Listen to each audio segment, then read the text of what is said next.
જય માતાજી, જય સાળંગપુર દાદા, જય શ્રી કૃષ્ણ, ઓમ નમો શિવાય અને જય સ્વામિનારાયણ। કેમ છો બધા? તો આજે બોડ ચોથની આપણે વાર્તા સાંભળીશું। તો શ્રાવણ વદ ચોથના દિવસે આ વ્રત કરવામાં આવે છે।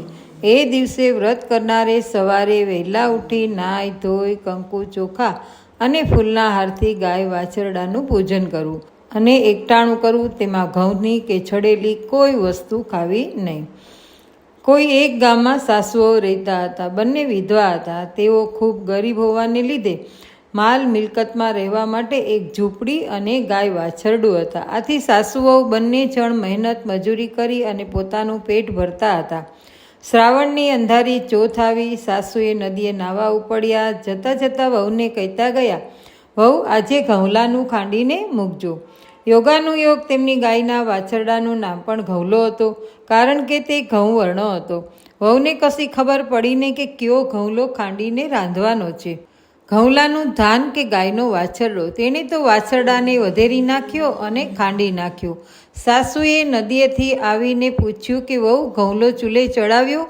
વહુએ ભોળા ભાવે કહ્યું, ચૂલે તો ચડાવ્યો, પણ તેને ખૂબ ઉદ્માત કર્યો। માંડ માંડ તેને ખાંડીને ચૂલે ચડાવ્યો।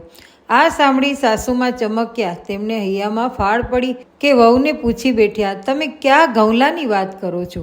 વહુ બોલી, કેમ વળી? બીજો ક્યાં ઘઉંલો હતો? આપણી ગાયના ઘઉંલાને ખાંડીને રાંધવાનું તમે જ નહોતું કહ્યું?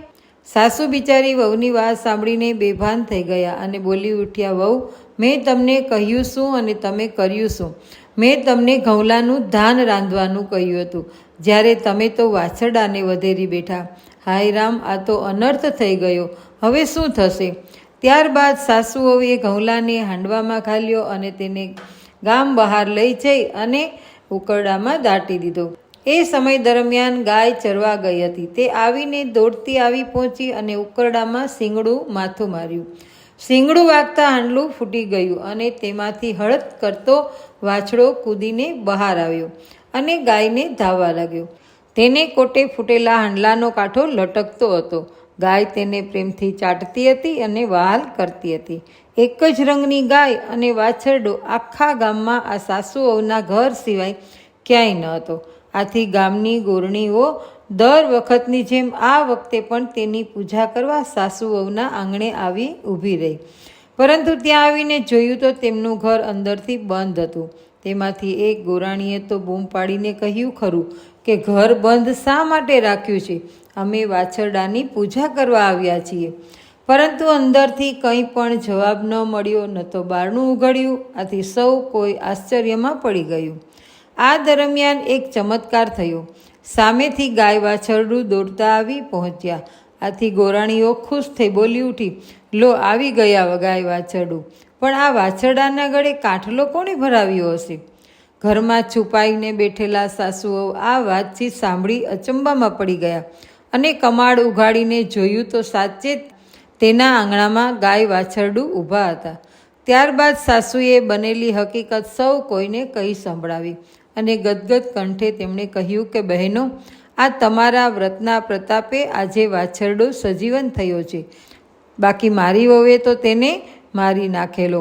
ગોરાણીઓએ ગાય વાછરડાની પૂજા કરી, વાછરડાના ગળામાંથી કાંઠલો કાઢી ફૂલનો હાર પહેરાવ્યો અને ગાયના કાનમાં કહ્યું કે હે ગાય માતા, સત તમારું ને વ્રત અમારું, તમે સૌની રક્ષા કરજો। બસ ત્યારથી ગોરાણીઓએ વર્ષો વર્ષ બોડ ચોથનું વ્રત કરવાનું નીમ લીધું। એ દિવસે સ્ત્રીઓએ ખાંડવું નહીં કે દળવું નહીં। ગાયને આપણે માતા કહીએ છીએ અને તેની પૂજા કરીએ છીએ। આંગણે આવેલી ગાયને ખવડાવીએ તો આપણા ઉપર પ્રભુ પ્રસન્ન રહે છે અને આપણી હર મનોકામના પૂર્ણ કરે છે। ગાય માતાના શરીરમાં 33 કરોડ દેવતાનો વાસ છે, માટે જ ગાયને મારવી કે હણવી એ પાપ ગણાય છે। સ્ત્રીઓએ હંમેશા ગાયને જમાડીને પછી જ જમવું। હે ગાય માતા, જે તમારી પૂજા કરે તે સૌનું તમે કલ્યાણ કરજો। જય ગૌ માતા। જો તમને આ મારો વિડીયો પસંદ પડ્યો હોય તો વિડીયોને લાઈક કરજો, શેર કરજો અને મારી ચેનલ ઉપર જો તમે પહેલી જ વાર આવ્યા હોય તો ચેનલને સબસ્ક્રાઈબ કરી દેજો। ફરી મળીશું નવા વિડીયો સાથે। ત્યાં સુધી બધાને જય ગૌ માતા।